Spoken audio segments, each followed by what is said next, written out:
Hi there, this is John from RevSoft, and in this video it's an overview of how to set the status of states that are in the REV VIEW Health Center and the REV VIEW Control Center. Please contact us with any comments at product_info@revsoft.com.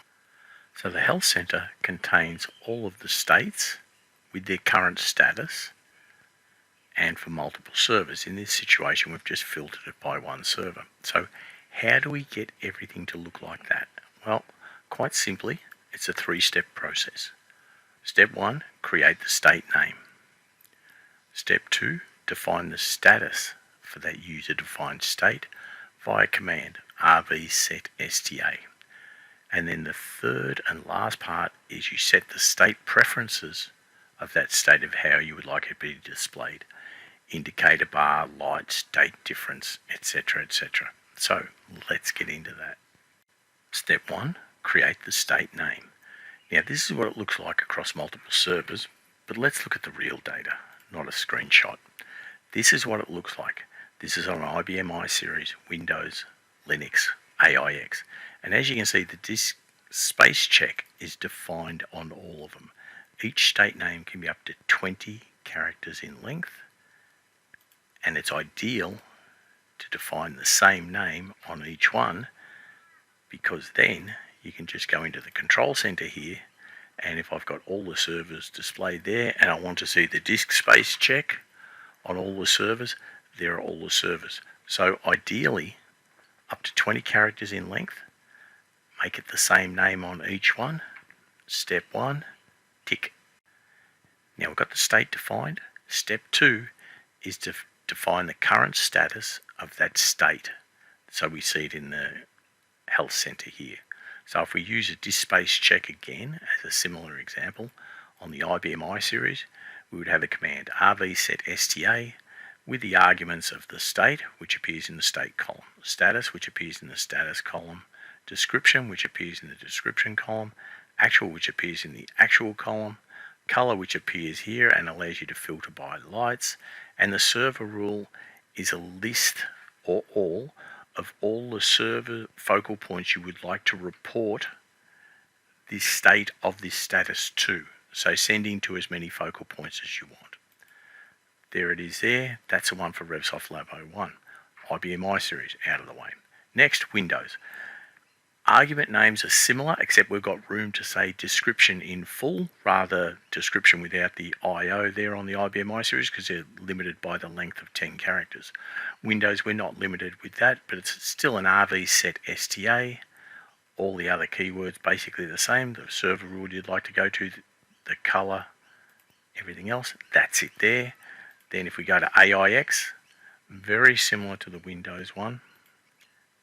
There, and Linux, last but not least, there. So there's the RV set STA command, which can be in any user written programs. Use it in Rev Guardian, Rev Disk, Rev Message, Rev Scheduler, any of the RevSoft products you would like to use, or any user written programs. But that is how we get the data into the table that this health center is a representation of. We have one step to go. Okay, so we've got the first two steps done. We've defined the state and we've done the RV set STA to update the data in the table that's going to display the health center. The last step is how we would like to see it displayed.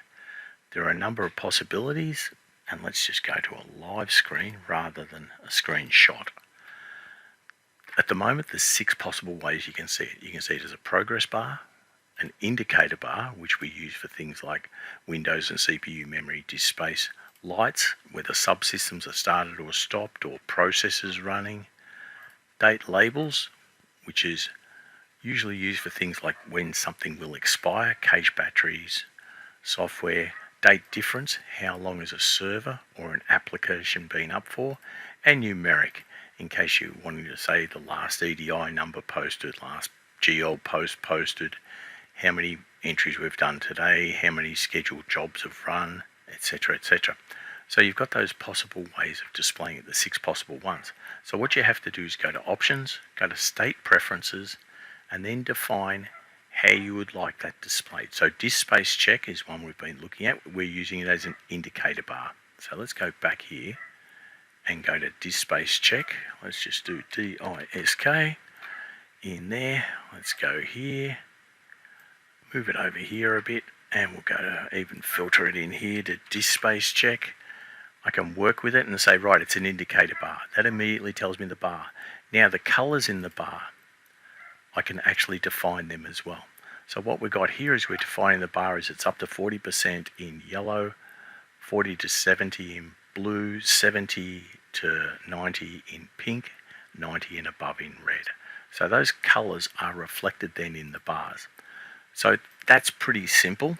If we look at things like Rev Scheduler Engine and see how that is, an engine is lights. So we'll go to that, take the filter off.